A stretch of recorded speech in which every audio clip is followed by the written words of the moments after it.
Heute erzähle ich Ihnen die Geschichte von Kempama, besser bekannt als Cyanid Malika, der ersten Frau, die im indischen Bundesstaat Karnataka als Serienmörderin verurteilt wurde. Für ihre schmutzigen Zwecke verwendete Malika eine weit verbreitete Chemikalie, Cyanid.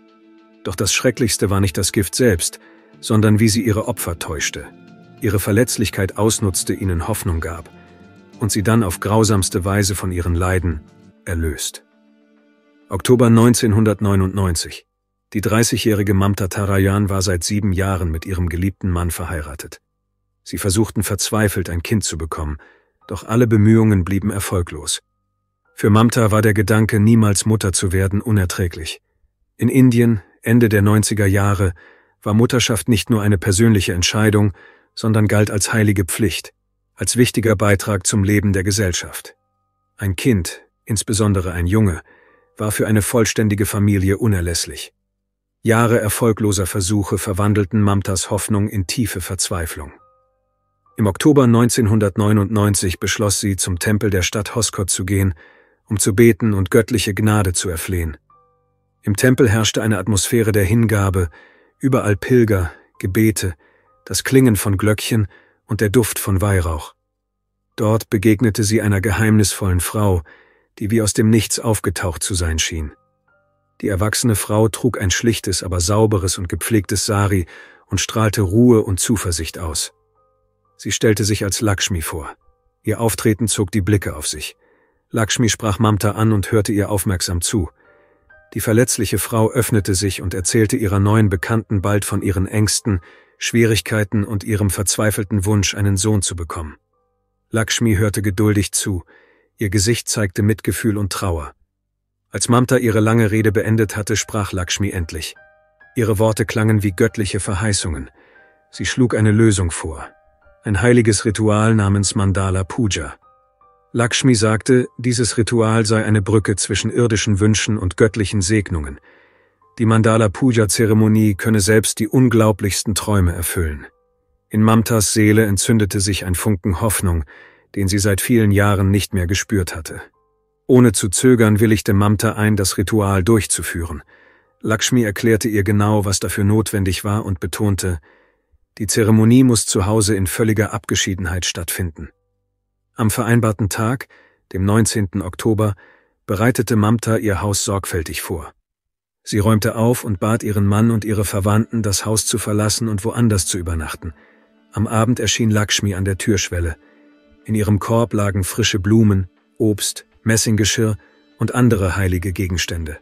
Sie betrat Mamtas Zimmer, verteilte den Inhalt des Korbes im ganzen Raum und verwandelte ihn in ein Heiligtum. Die Frauen setzten sich einander gegenüber auf den Boden. Lakshmi begann in Trance Gebete zu sprechen, während Mamta wie gebannt vor ihr saß.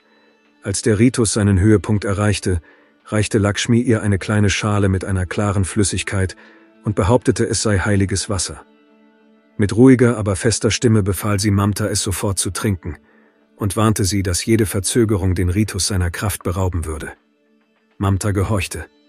Ein stechender Schmerz durchzuckte ihre Brust. Lakshmi drückte der Frau schnell Nase und Mund zu. Mamta begann zu ersticken. Ihre Pupillen weiteten sich vor Entsetzen. Die Frau wehrte sich, doch ihre Kräfte schwanden rasch. Als Mamta zu Boden fiel, nahm Lakshmi schnell ihre goldenen Ohrringe und die Halskette ab und versteckte sie in ihrem Korb. Sie drehte den leblosen Körper mit dem Gesicht zur Wand und verließ lautlos die Wohnung. Am nächsten Morgen kehrten Mamtas Verwandte zurück. In ihrem Zimmer fanden sie auf dem Boden liegend. Ihre Augen waren geschlossen, ihr Gesichtsausdruck wirkte ruhig. Alle dachten, Mamta schliefe. Doch als sie näher traten, bemerkten sie, dass sie nicht mehr atmete. Das heilige Ritual hatte ihr keinen Sohn geschenkt. Es hatte ihr das Leben genommen. Im Oktober 2007 stand eine andere Frau vor einem Tempel in Bangalore. Die 52-jährige Elizabeth Pereira hielt in ihren Händen ein Foto ihrer Enkelin Ananya, die seit mehr als 4 Wochen verschwunden war. In ihrer Verzweiflung hatte Elisabeth viele heilige Stätten aufgesucht, doch mit jedem Tag schwand ihre Hoffnung mehr und mehr. Sie kam zum Kabalama-Tempel, der für seine Wunder bekannt ist. Im Inneren befindet sich eine Statue der Göttin, die mit Blumen und funkelnden Lampen geschmückt ist und die Aufmerksamkeit der Gläubigen auf sich zieht. Elisabeth kniete vor ihr nieder und faltete ihre Hände zum Gebet. Die Frau flüsterte, Bitte, bitte, lass mich sie finden. Bitte, lass mich Ananya finden. Aus dem Schatten einer Säule hinter Elisabeth beobachtete eine Frau in einem eleganten Sari sie aufmerksam. Sie stellte sich als Lakshmi vor, benahm sich bescheiden und ruhig, obwohl ihr Blick etwas Verschlagenes hatte. Lakshmi näherte sich Elisabeth vorsichtig. Diese hob den Blick und sah Mitgefühl im Gesicht der Fremden. Sie konnten sich kaum verstehen. Im Tempel erklangen Glockengeläut und das Gemurmel der Gläubigen. Die Frauen lernten sich kennen. Lakshmi bat Elisabeth mit einem Blick an einen ruhigeren Ort zu gehen, um das Gespräch fortzusetzen. Zuerst zögerte Elisabeth, aber nach einer Weile willigte sie ein, Lakshmi zu folgen. Die neue Bekannte führte Elisabeth an einen abgelegenen Ort hinter dem Tempel. Zu diesem Zeitpunkt war es bereits dunkel geworden. Lakshmi begann, sich auf das Ritual vorzubereiten, um der Frau zu helfen. Sie legte alle notwendigen Utensilien sorgfältig und ruhig bereit, trug Sandelholzpaste und Kurkumapulver auf die von ihr mitgebrachte Götzenfigur auf und begann dabei leise und undeutlich Gebete zu sprechen, die mal gut einstudiert, mal improvisiert wirkten. Elisabeth Pereira setzte sich mit gekreuzten Beinen auf den Boden und faltete die Hände zum Gebet. Mit jedem Augenblick ließ die Last ihrer Verzweiflung nach und wich einem zarten Hoffnungsschimmer. Zum ersten Mal seit Wochen spürte sie die Möglichkeit eines Wunders. Der Ritus endete damit, dass Lakshmi Elisabeth ein Stück Prasad reichte, eine traditionelle indische Süßigkeit, und darauf bestand, dass dies ein wichtiger Teil des Prozesses sei. Elisabeth hatte erneut Zweifel, aber die Gedanken an Ananyas Enkelin überwogen. Sie aß die Süßigkeit und brach wenige Minuten später zusammen. Am frühen Morgen füllte sich der Kabalama-Tempel wieder mit Gläubigen, als plötzlich ein durchdringender Schrei ertönte. Um 6:30 Uhr morgens bemerkte ein Gemeindemitglied eine Frau, die in der Nähe des Tempels lag. Es war Elisabeth Pereira. Ihr Sari war stark zerknittert. Ihre schlichten Schmuckstücke glänzten matt im Morgenlicht, während ihre teuersten und wertvollsten Stücke verschwunden waren. Im Spätherbst 2007 verließ die 60-jährige Yashodhama die Mauern des staatlichen Krankenhauses. Die ältere Frau litt seit vielen Jahren an Asthma. Jeder Atemzug fiel ihr schwer. Jeder Ausatemzug erinnerte sie ständig an ihren Kampf. Der Inhalator verschaffte ihr vorübergehend Linderung, aber die verschmutzte Stadtluft drückte noch stärker auf ihre Lungen. Yashodhama ging zur Bushaltestelle und setzte sich auf die Bank. In ihren Händen hielt sie eine Tasche voller Medikamente. Sie schaute auf die Straße und wartete auf das richtige Verkehrsmittel, um schnell nach Hause zu kommen. Eine Fremde setzte sich zu ihr auf die Bank und begann ein Gespräch. Sie war höflich, ungezwungen und sehr ruhig. Yashodhama erzählte der Fremden von ihrem chronischen Asthma und ihren Leiden. Nachdem sie Yashodhama zugehört hatte, erzählte die Fremde ihr eine Geschichte über eine wundersame Heilung. Dazu brauchte man heiliges Wasser aus einem verehrten Tempel. In Yashodhamas müden Augen blitzte sofort ein Funken Hoffnung auf. Sie hatte ihr ganzes Leben lang mit ihrer Krankheit gekämpft, war erschöpft von erfolglosen Behandlungsversuchen und falschen Versprechungen. Die Verzweiflung machte sie empfänglich. Die Fremde stellte sich vor, sagte, ihr Name sei Lakshmi und versprach, dass der Glaube Berge versetzen könne. Und was ist Asthma angesichts des Glaubens? Lakshmi machte ihr das verlockende Angebot, eine Reise zum Tempel zu unternehmen. Eine Übernachtung dort und ein heiliger Ritus würden ihr Heilung bringen. Die Asthmatikerin willigte ein. Die beiden Frauen machten sich auf den Weg zum Tempel von Siddhaganga Mutt. Bei ihrer Ankunft spürte Yashodhama, dass sie bereits leichter atmen konnte. Für die Zeremonie mietete Lakshmi ein bescheidenes Hotelzimmer für sie. Als die Nacht hereinbrach, begann Lakshmi mit dem heiligen Ritual. Sie bat Yashodhama, all ihren Schmuck anzulegen, da dies ein günstiges Zeichen für den bevorstehenden Segen sei. Diese gehorchte ohne zu zögern. Im Halbdunkel holte Lakshmi eine Plastikflasche hervor, deren Inhalt schwach schimmerte. »Heiliges Wasser«, flüsterte sie. Die Zeremonie verlief dramatisch. Yashodhama schloss die Augen und gab sich ihrem Glauben hin. Lakshmi näherte sich, neigte den Kopf der Frau nach hinten und goss ihr mit einem dünnen Strahl Wasser in den Mund. Yashodhama trank das Wasser ohne Widerstand und begann auf ihre Erlösung zu warten. Am Morgen war es still im Zimmer. Yashodhama war gestorben. Ihre kostbaren Schmuckstücke waren verschwunden. In nur 5 Tagen würde Lakshmi sich ein neues Opfer suchen. Muniyama war gerade erst 60 Jahre alt geworden. Sie war tiefgläubig, gottesfürchtig und voller Hoffnung. Als die Frau Lakshmi zum ersten Mal begegnete, schien es ihr Schicksal zu sein. Lakshmi versprach, das Mandala-Puja-Ritual durchzuführen, das Muniyama göttlichen Segen bringen würde. Sie konnte diesem verlockenden Angebot nicht widerstehen und willigte ein, mit Lakshmi auf Pilgerreise zu gehen. Die beiden Frauen fuhren zum berühmten Sri Siddhalingeshwara-Tempel im Dorf Yadiyur im Bundesstaat Karnataka. Dieser Ort ist bekannt für seine friedliche Atmosphäre und spirituelle Energie. Muniyama und Lakshmi kamen dort am 15. Dezember 2007 an. Die umgebende Natur, das üppige Grün, die heilige Erde und die ruhige Umgebung ließen nichts Schreckliches ahnen. Lakshmi mietete Zimmernummer 28 auf dem Tempelgelände. Im Gästebuch trug sie sich als Tochter von Muniyama ein und bezahlte für 3 Tage Unterkunft. Für das Tempelpersonal waren sie nur Pilger, die um Segen baten. Aber was sie in Zimmer 28 erwartete, war weit entfernt von Heiligkeit. Um genau 12:30 Uhr betraten Lakshmi und Muniyama das Zimmer. Der Raum war von Frieden erfüllt. Auf dem Boden lagen Kokosnüsse, Zitronen, Sandelholzäste und andere Symbole des Rituals. Muniyama, wie immer vertrauensselig, kniete nieder, schloss die Augen und begann zu beten, wobei sie sich an das göttliche Wesen wandte. Währenddessen bereitete ihre neue Bekannte etwas Unheimliches vor. In Lakshmis Händen erschien eine kleine Flasche mit Cyanid. Mit geschlossenen Augen und in gebeterfüllter Ekstase bemerkte Muniyama nicht einmal, wie Lakshmi ihr die gefährliche Flüssigkeit in den Mund goss. Diesmal gab es keine Täuschung mit Weihwasser. Das reine Gift wirkte schnell. Muniyama erstickte, ohne etwas unternehmen zu können. Ihr Gebet brach augenblicklich ab und es wurde still. Sobald die Frau zu Boden sank, nahm Lakshmi ihr alle Schmuckstücke ab. Die Kette mit dem Medaillon, die Ohrringe, den großen alten Goldring, der für Muniyama besonders wertvoll war. Lakshmi nahm auch ihr Mobiltelefon mit, damit keine Spuren zurückblieben. Danach verließ sie das Zimmer, schloss es von außen ab und floh, indem sie sich in der Menge der Tempelbesucher versteckte. Erst 3 Tage später, am 18. Dezember, öffneten Angestellte Zimmer 28, um es zu reinigen. Im Zimmer herrschte ein schrecklicher, übelkeitserregender Geruch.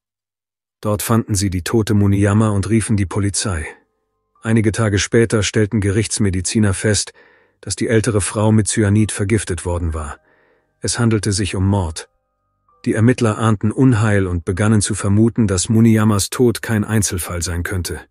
Die Nachricht von der Tragödie auf dem Gelände der heiligen Stätte verbreitete sich augenblicklich im ganzen Bundesstaat. Selbst bekannte Kriminelle erlaubten sich keine Verbrechen in Tempeln, egal wo sie sich befanden, und trugen keine Waffen bei sich. So streng waren die Regeln, selbst in der Welt des Verbrechens. Nur 5 Tage nach dem tragischen Tod von Muniyama suchte Lakshmi, die glaubte erneut der Justiz entkommen zu sein, sich ein neues Opfer. Diesmal fiel ihre Wahl auf Pillama, eine 60-jährige fromme Frau, die häufig den Tempel von Hebbal besuchte. Pillama war eine echte Schönheit und widmete ihr Leben dem Glauben. Seit vielen Jahren träumte sie nur von einer Sache, einen weiteren Bogen im Hebbal-Tempel zu errichten, als Symbol ihrer Hingabe und als Tribut an die Götter, die sie verehrte. Ende Dezember 2007 traf Pillama zufällig auf Lakshmi, die ihr sehr ruhig, sanft und gütig erschien, und ihr versprach, sie beim Bau des neuen Bogens finanziell zu unterstützen. Dafür musste Lakshmi jedoch das Mandala-Puja-Ritual durchführen, damit die Götter dieses Vorhaben segnen würden. Pillama weinte vor Glück, dass jemand bereit war, ihr zu helfen und ihren lang gehegten Traum zu verwirklichen. Lakshmi teilte ihr jedoch mit, dass die Götter ihr gesagt hätten, dass das Ritual in einem anderen verehrten Tempel, dem Venkateshwara-Tempel, durchgeführt werden müsse, der dem Gott Vishnu gewidmet ist, der dafür bekannt ist, Wünsche zu erfüllen und Krankheiten zu heilen. Pillama akzeptierte diese göttliche Anweisung ohne weitere Fragen. Die beiden Frauen begaben sich zum gewünschten Tempel in Venkateshwara. Lakshmi mietete für sich und Pillama ein Zimmer in der Nähe des Heiligtums. Während des Rituals kam Pillama ums Leben. Der Traum vom neuen Torbogen würde niemals in Erfüllung gehen. Lakshmi nahm die Juwelen an sich und verschwand erneut. Die Behörden stellten eine beunruhigende Regelmäßigkeit fest. Zwischen 1999 und 2007 wurden 6 Morde in verschiedenen Regionen des Bundesstaates Karnataka registriert. Alle wurden an heiligen Stätten begangen. Fast alle Opfer waren ältere Frauen, die tief religiös und gläubig waren. Alle wurden zuletzt mit einer freundlichen Fremden gesehen, die nach ihrem Tod verschwand. In jedem Fall wurden wertvolle Gegenstände gestohlen. Die 30-jährige Nagaveni konnte keine Kinder bekommen. Sie war ständig mit Verzweiflung und Ohnmacht konfrontiert. In Indien bedeutet Frau zu sein, ein Kind zu haben. In Indien werden Frauen über 30 ohne Kinder sowohl in den Städten als auch auf dem Land verurteilt. Die gütige Mallika lernte Nagaveni kennen und versprach ihr zu helfen, mit ihrem Schmerz fertig zu werden. Mallika sagte ruhig: Ich werde eine besondere Mandala-Puja-Zeremonie durchführen, die ein Wunder bewirken wird. Sie werden das Kind bekommen, auf das Sie so sehnsüchtig warten. Nagaveni fragte, ob es Garantien gäbe. Mallika antwortete: Ich habe dieses Ritual schon oft durchgeführt, und es hat immer geholfen. Nagaveni schlug vor, die heilige Zeremonie bei sich zu Hause abzuhalten, aber Mallika sagte, dass sie den Gati Subramanya Tempel besuchen müssten. Der Gati Subramanya Tempel ist über 600 Jahre alt. Dieser Ort ist dafür bekannt, dass er kinderlose Paare segnet. Dort werden Wünsche erfüllt. Tausende von Menschen besuchen jedes Jahr diese heilige Stätte. Nagaveni willigte ein, das Ritual durchzuführen. Sie vertraute Mallika vollkommen, die sie spät am Abend zum Tempel brachte, an einen abgelegenen, ruhigen Ort, und ihr ein besonderes Getränk zu trinken gab. Nagaveni trank voller Vertrauen und Hoffnung das vergiftete Wasser.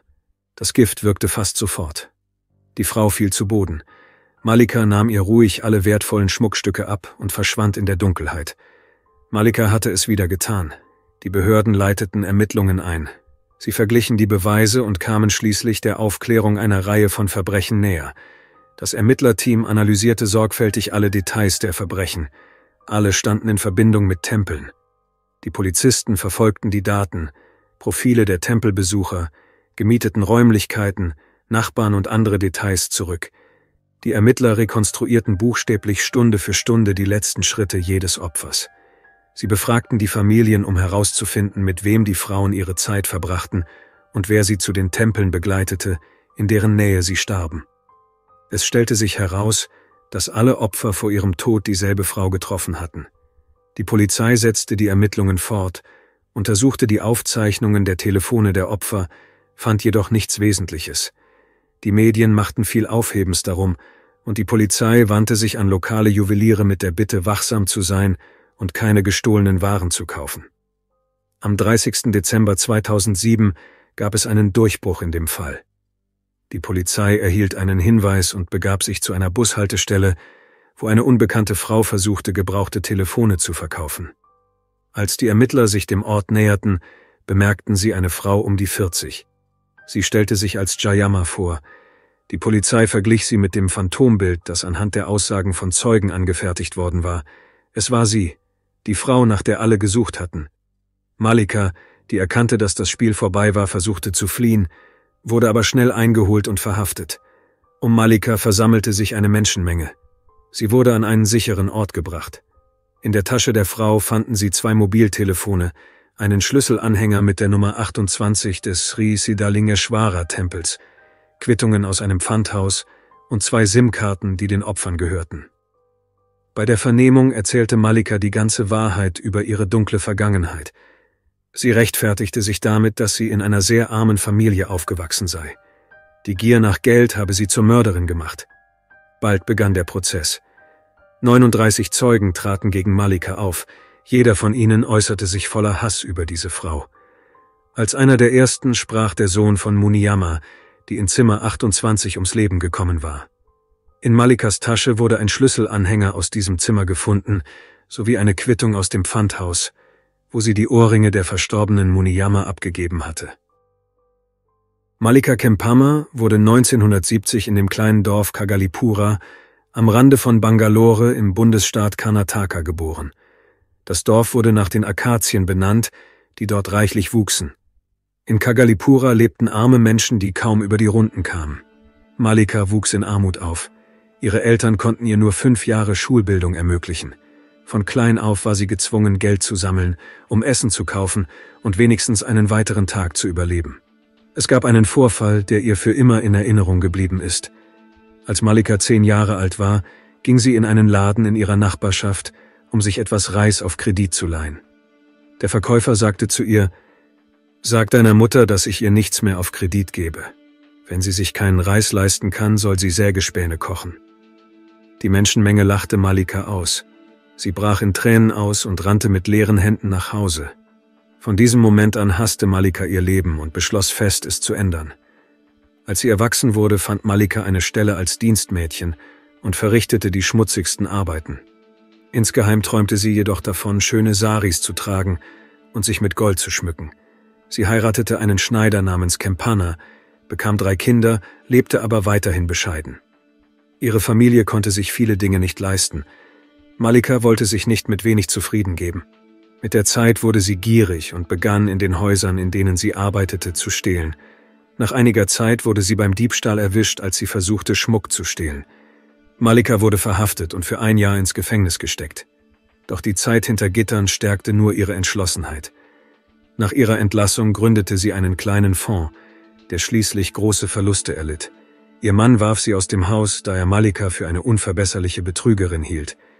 Im Jahr 1998 fand sich die 28-jährige Malika auf der Straße wieder. Sie jobbte bei einem Juwelier und erfuhr von ihm von der tödlichen Substanz Kaliumcyanid, die zu ihrer Waffe wurde. 1 Jahr später, 1999, beging Malika ihr erstes Verbrechen, indem sie eine Frau mit der Chemikalie vergiftete. Es ist bekannt, dass die Polizei Malika im Jahr 2000 erneut verhaftete, als sie versuchte, Wertgegenstände aus einem Haus zu stehlen, in dem sie einen Ritualmord durchführen wollte.